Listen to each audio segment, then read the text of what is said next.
اور اس کے بعد جو میں نے عنوان رکھا ہے وہ یہ ہے محرم کے حوالے سے. محرم تو پہلے ہی محترم مہینہ ہے، حرمت والا مہینہ ہے. سیدنا امام حسین رضی اللہ تعالیٰ عنہ کی وجہ سے محترم نہیں بنا، یہ پہلے سے محترم چلا آ رہا ہے. کیوں؟ سیدنا امام حسین رضی اللہ عنہ کے اپنے بڑے فضائل ہیں، اور صحابہ اکرام رضوان اللہ تعالی علیہم اجمعین اور اہل بیت عظام ان کی آپس میں بڑی محبتیں ہیں. یہ تو پچھلے لوگوں نے اب آ کے تقسیم کیا ہے. روافض نے اہل بیت کو پکڑ لیا اور اہل سنت نے صحابہ کو پکڑ لیا. یہ تفریق ہم نے پیدا کی، ان میں کوئی تفریق نہیں. وہ تو ایک دوسرے کے ساتھ جو اللہ پاک نے ان کی صفت بیان کیا، رحماء بینہم، وہ آپس میں شیر و شکر تھے، آپس میں ایک دوسرے کے ساتھ رحیم کریم تھے. ان کی اتنی لڑائیاں نہیں تھی جو ہم نے بنا لی.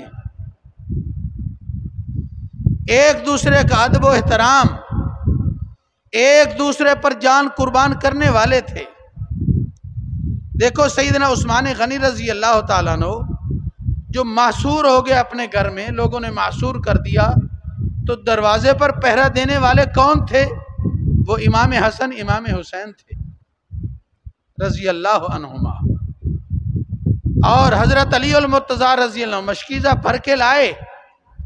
حضرت عثمان کی طرف سے آرڈر تھا میں مدینے میں خون ریزی نہیں کرنی، پانی پہنچانا چاہتے تھے اندر، لیکن کیا ہوا کہ ایک باغی نے تیر مارا اور مشکیزہ پھاڑ دیا.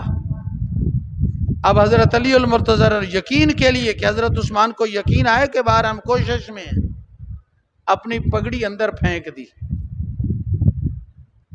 وہ تو آپس میں ان کا بڑا قرب تھا.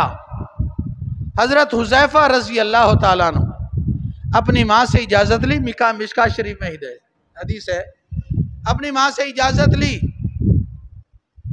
میں مغرب نبی کریم صلی اللہ علیہ وسلم کے ساتھ پڑھنا چاہتا ہوں، وہاں پڑھوں گا اور آپ کے لیے اور اپنے لیے مغفرت کی دعا کراؤں گا. آئے نبی کریم صلی اللہ علیہ وسلم کی خدمت میں. حدیث پاک میں آتا ہے کہ آپ صلی اللہ علیہ وسلم نے ارشاد فرمایا، حدیث میں آتا ہے کہ آپ صلی اللہ علیہ وسلم کے ساتھ انہوں نے مغرب کی نماز پڑھی. حضور توبہ استغفار میں لگے رہے، یہ خود بھی لگے رہے، حضرت حذیفہ بھی. عشاء کا وقت ہو گیا، عشاء کے اذان ہوئی، دعا کرانی تھی اپنے لیے اپنے ماں کے لیے، مغفرت کی دعا. تو اب جب دیکھا کہ آپ صلی اللہ علیہ وسلم عشاء کی نماز پڑھ کے جانے لگے، جب آپ جانے لگے پیچھے یہ بھی چل پڑے. یہ تو ایک کام سے آئے تھے. آپ صلی اللہ علیہ وسلم نے چہرہ مبارک پیچھے نہیں کیا، یہ چلے قدموں کے ساتھ کہ میری آہٹ کی آواز سن کر آپ صلی اللہ علیہ وسلم کو پتہ چل جائے کہ میرے پیچھے کوئی آ رہا ہے. تو آپ صلی اللہ علیہ وسلم نے پوچھا میرے پیچھے حذیفہ ہے؟ یا رسول اللہ میں حذیفہ ہوں. فرمایا اللہ تیری اور تیری ماں کی مغفرت فرمائے. کس لیے آئے؟ اب دعا تو بغیر کہے ہو گئی تھی جس کے لیے آئے تھے. آپ صلی اللہ علیہ وسلم نے ارشاد فرمایا کہ آج میرے پاس ایک فرشتہ آیا تھا جو پہلے کبھی نہیں آیا. اس نے اللہ پاک سے اجازت لی کہ یا اللہ میں نبی کریم صلی اللہ علیہ وسلم کے پاس جانا چاہتا ہوں، اور نبی کریم صلی اللہ علیہ وسلم کے پاس جانا چاہتا ہوں. اللہ پاک نے اجازت دے دی. وہ فرشتہ آ گیا، حضور کو سلام کیا، حضور کو سلام کرنے کے لیے آیا تھا.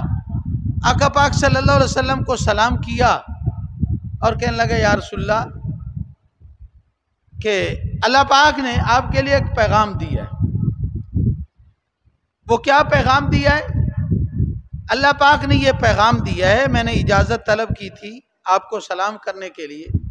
اللہ نے فرمایا آج ایک پیغام بھی لے جا. پیغام یہ ہے، فرمایا الفاطمۃ سیدۃ نساء اہل الجنہ، فاطمہ یہ جنتی عورتوں کی سردار ہے. آپ کی بیٹی تھی فاطمہ.